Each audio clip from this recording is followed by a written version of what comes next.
Scanning for audio.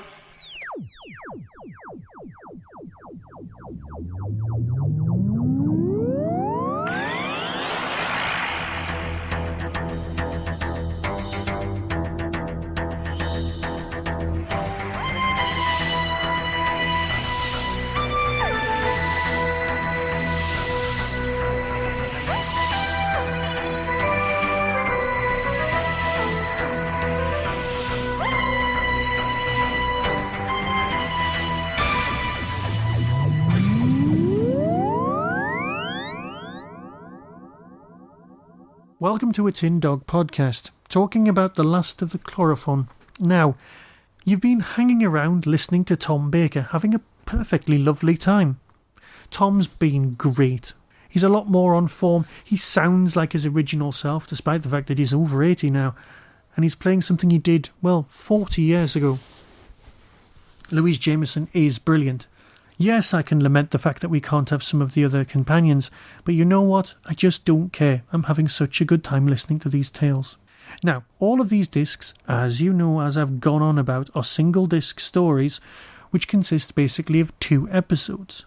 It just means the narrative has to get going and keep going and not stop, which is perfectly understandable and perfectly acceptable. It's genuinely odd that you wait for ages for stories with pyramids in, and then 2 come along at once. This one and Peter Davison's Tomb Ship both came out within days of each other. But they couldn't be more different from each other. Now, Tom Baker's stories around this time, we're thinking Talons of Wan-Chian, kept doing pastiches of famous horror movies. Now, there was one that was only kind of covered in Planet of Evil, and that was more Dr. Jekyll and Mr. Hyde. In this one, however, we get the last of the great universal monsters covered. Because it's a pyramid and wrapped in bandages, you could of course instantly assume it's the Mummy. It's not. It's that other very famous Griffin-based type villain. Of course, the effects work marvellously on audio. Now, just like last time, there is of course Blake Seven Stalwart, here in the face of Blake, turning up to do a nice grumbly old man. Yes, the guy's got an identifiable voice, but as the Blake 7 universe and Doctor universes are so different, I just don't care. And let's face it, this guy was in Storm Warning, so he's been round this way before. Louise and the Doctor, discovering a nice planet. It's completely deserted, it's war-ravaged. There's somebody on the planet, skulking. Doctor Who always did do skulking very well. The soundscape, the music sounds so period, it's beautiful. Yes, it could be argued that the human characters who turn up, who are all based on cash and selling themselves to the company, could be just a little bit of pseudo-politics thrown in, or even world-building for some future stories. But for me, it feels more like trying to fit in and be more period with the Doctor Who of the time. You always had commentary on social things that were happening, strikes, and the taxman, that kind of thing. So here, corporations, perfectly understandable, perfectly acceptable as something to mention and use as a basis for a society. It's kind of shorthand that we all know and agree on and love. So let's accept that for what it is. If they want to use it and come back to it another time, not a problem. Storyline, yes, like I said, it's the 2-parter thing. You've got your turnaround, you've got your reveal, you've got a build-up. It's got a very nice turn on it where you think the narrative's done and then it continues. But that's also been done elsewhere. It's not exactly been done by the book, and I couldn't for the life of you tell you why it just doesn't quite do it. Perhaps it's because everything surrounding it has been so incredibly good.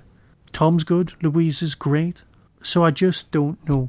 Perhaps I'll come back to this in a few months' time, and it'll just blow me out of the water. But either way, decide for yourself as you listen for the trailer. So until next time, when I'll be discussing things from the main range, be seeing you. Coming soon from Big Finish Productions, The Fourth Doctor Adventures, Doctor Who, Last of the Colophon. Many years ago, a freak bacterial mutation created a pathogenic strain that was lethal and resistant to all known medicine. A lost civilization. This lifeless grey rock just got a whole lot more interesting. I do not think you have brought us to the right place for a holiday. There is nothing here but stones and sand. It is a desert world. Yes, no sign of life. And you know what that means, don't you? No? What does that mean? It means nothing would disturb our peace and quiet. You spent 1,000 years waiting for a single alien visitor, and then 2 come along at once. The vapor trail of a spaceship. It looks like somebody else has come here for a holiday. The door, it's closing! Don't panic. There must be some way to open it again. Why make a door that can only be opened from the outside? Because, Leela, that door wasn't designed to keep visitors out. It was designed to keep something in. Subscribers get more at bigfinish.com.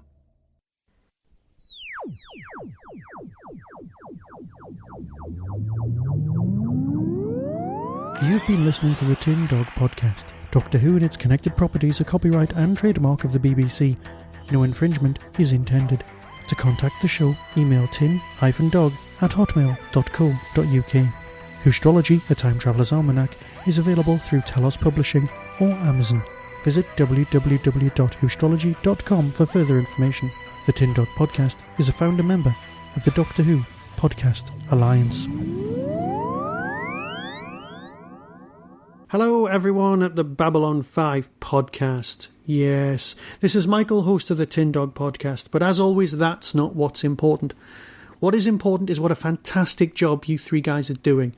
I'm just very, very impressed by the whole new podcast. It's brilliant. I'm loving the way that you've split the whole thing into non-spoiler and spoilery podcasts. It must be doing your heads in something rotten. Now, from a UK perspective, I absolutely loved Babylon 5. No real surprise there. But you have to think back to the time itself. Now, when it was on the Channel 4 that's in this country. And Channel 5 hadn't even come about. And people who had satellite TV were regarded as, well, the gods of geekdom. People like me just didn't have it. So I kind of missed The Gathering. It was on in the middle of the night, and it just sort of came and went. Now, I had a few friends at the time, almost all of them who were called Andy, so it gets a bit confusing. Andy B, that's Andy Barber, he was a huge Deep Space Nine fan. He was collecting the VHS as they were coming out. We did call it Crossroads in Space. I gave Deep Space Nine a bit of a go, wasn't overly impressed. I kind of thought I'd just stick with watching Deep Space Nine while I was waiting for Doctor Who to come back. Little did I know how long that wait was going to be. Deep Space Nine just kind of confused me. It didn't go anywhere. It was just a space station. And it was like Star Trek. And the whole purpose of Star Trek for me was to go places to, well, you know the drill.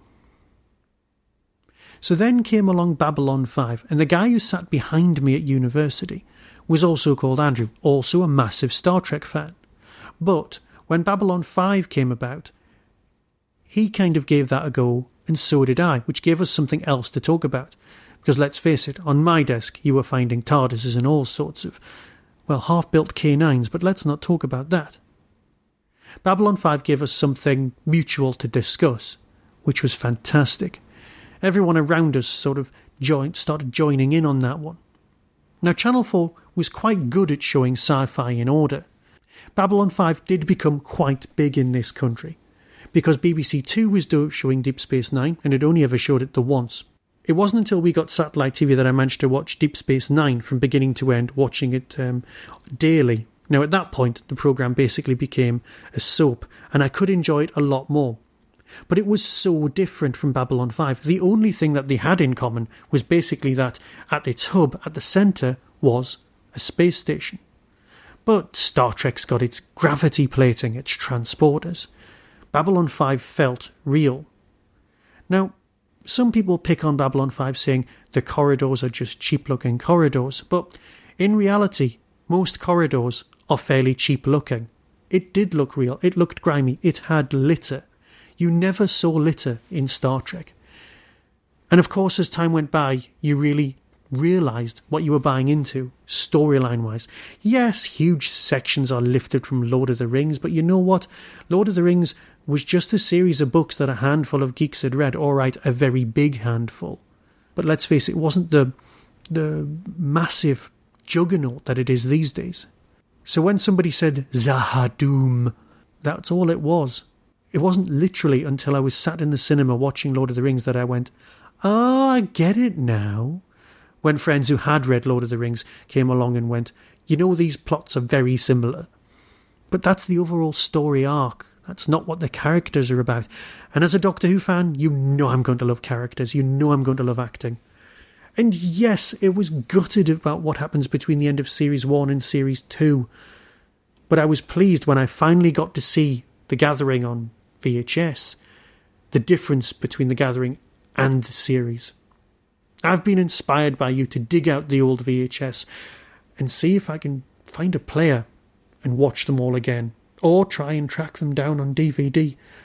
Because let's face it, you've inspired me to reawaken the love I once had for a fantastic series. Yes, it would have been better if the series had stayed being broadcast at one channel and they'd said, right, let's have the 5 years, let's keep going, let's go from the beginning, the middle and the end. Let's not rush it. I always thought that somebody might come along and re-edit Series 4 and 5 to make it one bigger, narrative. So thanks for reminding me, thanks for reawakening things, and thanks for reawakening the passion. Because let's face it, Babylon 5 really does have some incredibly passionate fans, and it's nice for me to be able to rank myself amongst them. So until I speak to you again, which I'm sure I will, thank you once again for doing your show. Be seeing you.